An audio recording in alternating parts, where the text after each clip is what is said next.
Hai teman-teman, hari ini aku mau cerita buku ini. Teman-teman, Yasmin mau tidur nih, tapi dia minta bacain buku dulu. Buku cerita apa, Kak? Cerita mukjizat para nabi dan rasul. Kakak mau cerita nabi apa? Ini Nabi Yunus, mau nggak? Ceritanya seru loh. Nabi Yunus masuk ke dalam perut ikan paus. iya Mam. Mau ya teman-teman, kita bacain cerita Nabi Yunus buat kakak Yasmin dan teman-teman. Ini dia. Kita lihat dulu ya halaman berapa cerita Nabi Yunus. Yang aja yang itu Nabi Yunus alaihissalam halaman 44. 44. Mm-mm. Ini ya benda maunya ini dulu. Ini dia 44 nih. Udah bacain ya. Mukjizat Nabi Yunus.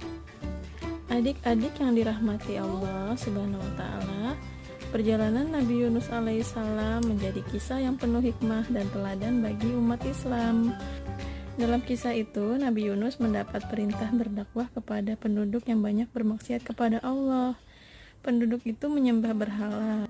Mereka tinggal di sebuah kampung yang dikenal dengan nama Kampung Ninawa di daerah Mosul, Irak.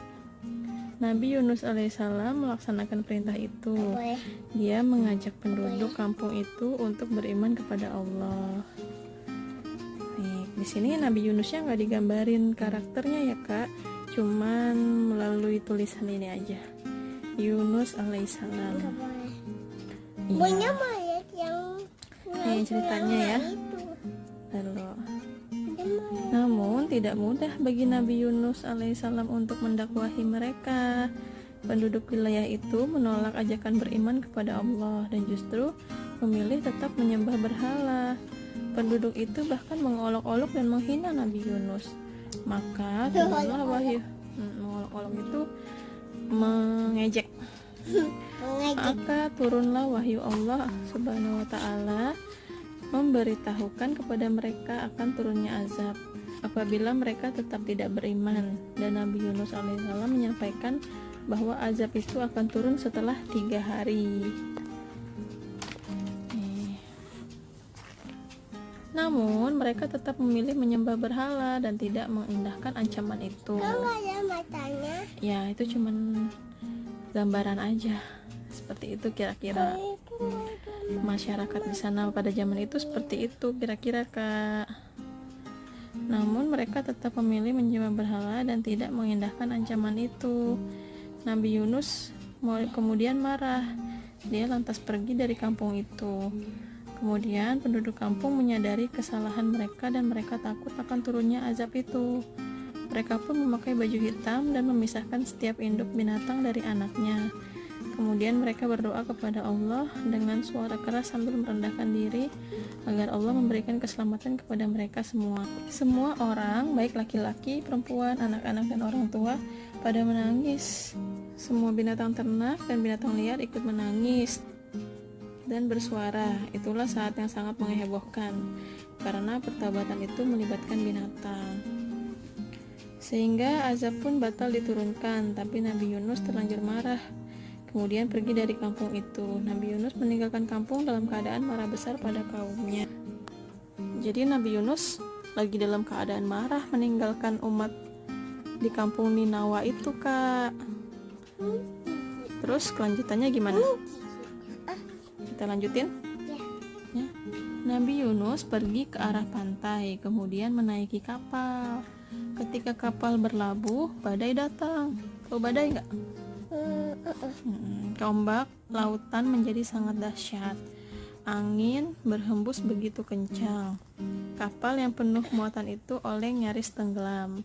Penumpang kapal membuang muatan untuk meringankan beban. Namun tetap saja kapal itu masih oleng dan hampir tenggelam. Para penumpang berunding untuk menentukan salah satu dari mereka dibuang ke lautan. Wah, ada yang mau dibuang nih dari kapal nih, siapa ya?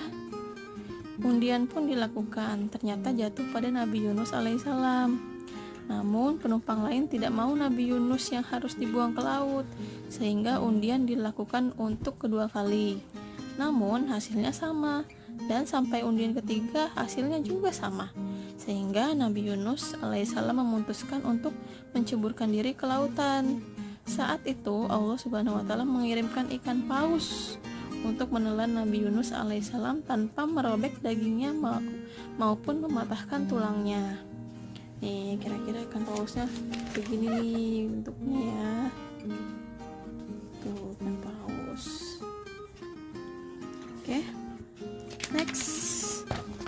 Ini pumpkin. Yang ini dulu. Wah, di dalam perut nih ikan paus nih.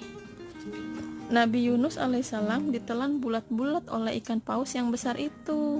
Beliau tinggal di perut ikan itu dalam beberapa waktu dan dibawa mengarungi lautan. Nabi Yunus alaihissalam itu tulang-tulangnya. Ya, tulang-tulang di perut ikan pausnya. Nabi Yunus terus berzikir dan memohon ampun kepada Allah.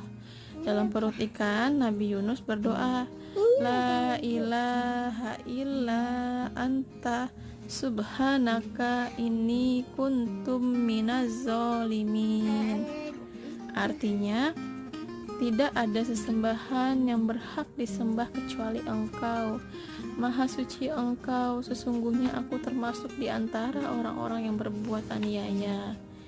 Gitu doanya. Setelah sekian lama Nabi Yunus alaihissalam berada dalam perut ikan, Allah pun mengeluarkan Nabi Yunus ke darat. Di tempat itu Allah subhanahu wa ta'ala memberikan karunia kepada Nabi Yunus berupa pohon labu. Nabi Yunus bernaung di bawahnya dan dapat memakan buahnya. Setelah Nabi Yunus merasa segar kembali, Allah memerintahkannya untuk kembali ke kampung Ninawah. Setelah sampai, beliau terkejut karena penduduk sedang menanti kepulangannya. Penduduk kampung meminta Nabi Yunus alaihissalam untuk mengajari mereka, menyempurnakan akidah dan iman mereka. Beliau merasa heran karena mereka dahulunya ingkar dengan perintah Allah subhanahu wa ta'ala, tetapi kini mereka menjadi orang-orang yang beriman kepada Allah subhanahu wa ta'ala. Nabi Yunus alaihissalam pun kembali berdakwah seperti sedia kala. Beliau mengingatkan mereka akan pentingnya tauhid dan mengingatkan akan bahaya syirik yang akan membuat pelakunya kekal di dalam api neraka. Udah selesai ceritanya. Bobo ya? Ya. Nanti enak kah dibacain cerita kalau mau tidur? Enak. Seru nggak ceritanya? Enggak, kenapa? Takut dimakan ikan paus? Enggak lah, itu kan cuma cerita zaman dulu Nabi Yunus. Kita petik hikmahnya aja, bahwa kalau kita belum kesulitan, pasti Allah akan menolong kita jika kita berdoa dengan sungguh-sungguh. Oke bos? Nah sekarang bobo. Nah dulu ya teman-teman, Jasmine mau bobo dulu nih, dia masih pakai empeng boboknya. Jangan lupa like, comment, dan subscribe. Dadah.